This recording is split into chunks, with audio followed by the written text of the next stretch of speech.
Hi viewers, welcome to Shaker's Bio Factory for NEET.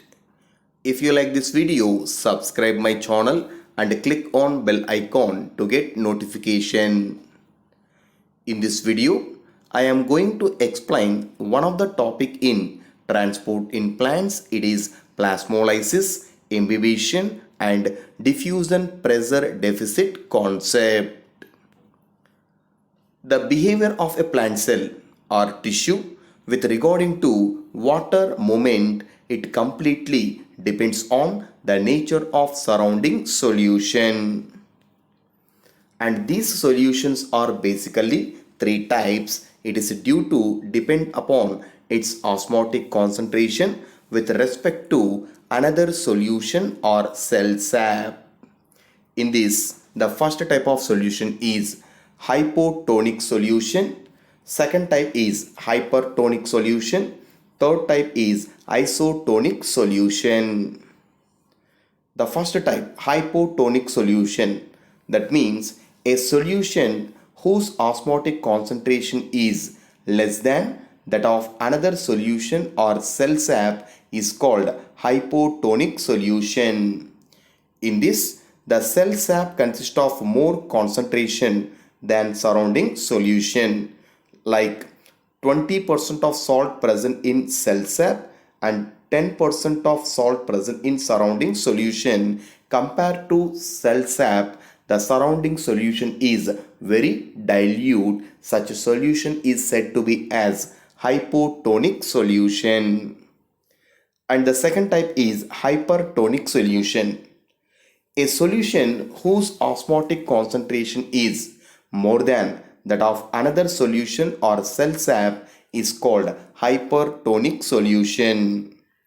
In this example, the cell sap consists of 10% of salt but surrounding solution consists of 20% of salt. Compared to cell sap concentration, more concentration present in its surrounding solution. At this time, the solution is said to be as hypertonic solution. And the third type of solution is isotonic solution. In this, a solution whose osmotic concentration is equal to that of another solution or cell sap, such solution is called isotonic solution. In this example, the cell sap and surrounding solution both having 10% of salt and the cytoplasm concentration, it balances the concentration of surrounding solution. At this time, the surrounding solution is said to be as isotonic solution. So due to behavior, when we keep the cell in hypotonic solution, cell swelling takes place. At the same time, if the cell is taken in hypertonic solution, shrinking of cell takes place generally.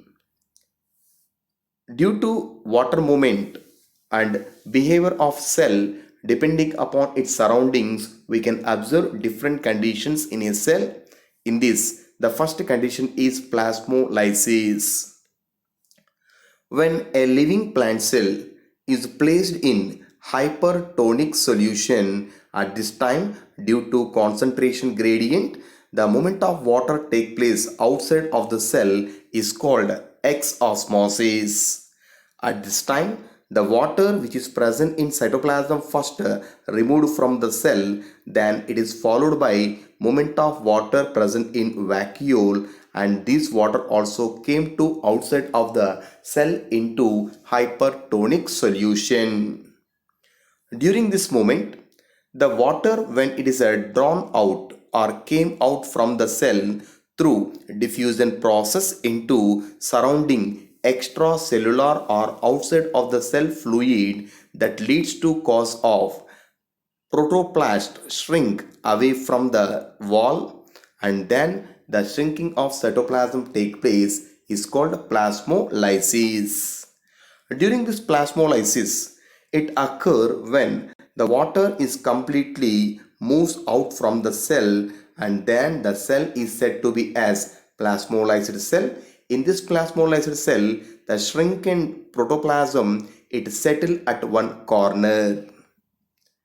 So during plasmolysis, the movement of water it always occur across the membrane, and water movement can take place from an area with a high water potential to an area with low water potential, generally from inside to outside of the cell, because the surrounding hypertonic solution having less water potential compared to cytoplasm.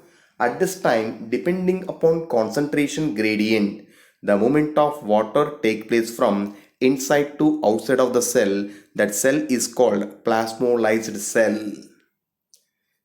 So during this plasmolysis, when the cytoplasm or protoplasm shrinks and settle at one corner, at this time inside of the cell we can observe a space in between shrinkened protoplasm and cell wall, and this space is generally filled with surrounding hypertonic solution, because the plasma membrane only permeable in nature, but cell wall it never acts as a barrier for movement of various substances. Because of this reason, the space present in between shrinking protoplasm and cell wall it is filled with surrounding hypertonic solution. The second condition is turgidity. When a plant cell or living cell placed in hypotonic solution, that means dilute solution, it consists of higher water potential and compared to cytoplasm. So by keeping a living cell in hypotonic solution, at this time due to concentration gradient, the water it diffuses into the cell. Due to entry of water into the cell, it causing the cytoplasm to build up a pressure against their surrounding wall, and this positive pressure is called Turgor pressure. So the pressure which is exerted by the protoplasm due to entry of water against the rigid wall is called pressure potential. It is denoted with psi p. Because of this rigidity of cell wall, the cell does not rupture even though more water enter into the cell. This Turgor pressure generally it is responsible for cell enlargement and extension during growth of the cell. The next condition is flaccid cell. So when the cell or tissue, if it is placed in an isotonic solution, during this time the surrounding solution and cytoplasm concentration both are equal, and the external solution it balances the concentration of cytoplasm. That's why the net movement of water is not seen. Frequently water may transport from outside to inside or inside to outside without any concentration gradient. That cell is said to be as flaccid cell.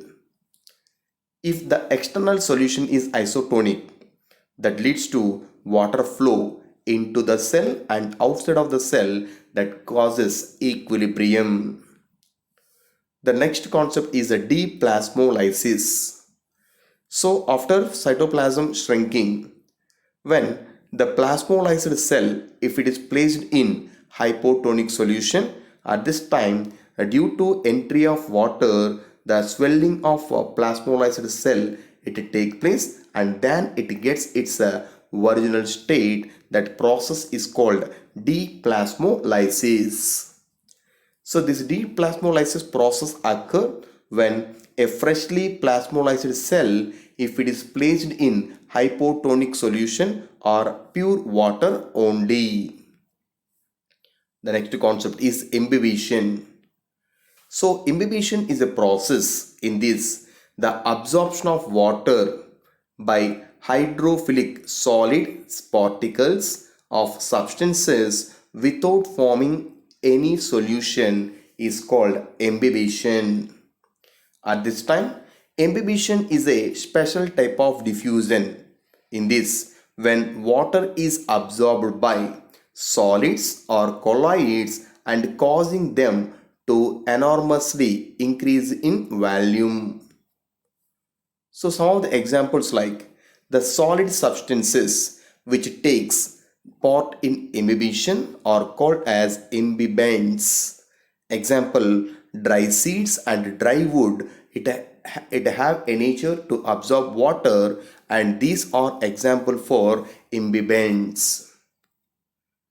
The liquid, generally water, which is imbibed is known as imbibate, and imbibent is a solid and imbibate is a liquid. During imbibition, two important conditions are necessary to perform imbibition. In this, the first one is water potential gradient between the surface of the absorbent and the liquid imbibed. The second condition is the affinity between absorbent and solid substance, and these are the imbibed liquid. Some of the example for imbibition. The classical example of imbibition is absorption of water by seeds or dry wood. Along with this, the pressure which is created during imbibition, it is useful for breaking of or split of rocks or boulders by prehistoric man. By keeping dry wood in between stones, due to imbibition and its pressure, the rocks or boulders it will be splitted. Along with this, the imbibition it play an important role in seed germination. During seed germination, the dry seed it absorbs water and perform imbibition and increases its size. Due to this pressure, the seed coat is ruptured and seedling it will be came out due to high imbibition pressure created by the dry seed. Best example for imbibition. So phycocolloids are the best imbibents to perform imbibition. Along with this, one more important concept, it is a diffusion pressure deficit is denoted with DPD or suction pressure SP. Generally, each liquid has some specific diffusion pressure, and with this diffusion pressure, movement of molecule take place from higher concentration to its lower concentration. At this time, when you take pure water, this pure water have maximum diffusion pressure. At this time, the solution it was prepared by using or by dissolving solute particles in pure water, that leads to lesser diffusion pressure as compared to pure solvent or water. That means the pure water having high diffusion pressure, but due to adding of salt or sugar as a solute particles, its diffusion pressure it will decreases, and there is a low diffusion pressure when we compare the solution with the pure water or solvent. During this time, there is a always a difference between diffusion pressure of solvent and its solution. It is the pure solvent and it is the solution. At this time, the diffusion pressure is high in pure water compared to solution. The diffusion pressure deficit, it can be defined as the difference in between diffusion pressure of a solution and a pure solvent at this time when both are subjected to same atmospheric pressure. So to remove this deficit, the solution would absorb more solvent like water, and means water moves from low DPD to high DPD. That means the diffusion pressure deficit in water, it have capacity to absorb, and solution it always absorb the water to increase its diffusion pressure capacity. So DPD can also called as suction pressure, and this suction pressure value it always positive for a living cell. So diffusion pressure deficit is equal to osmotic pressure minus turgor pressure. In this, dPd is equal to OP minus Tp.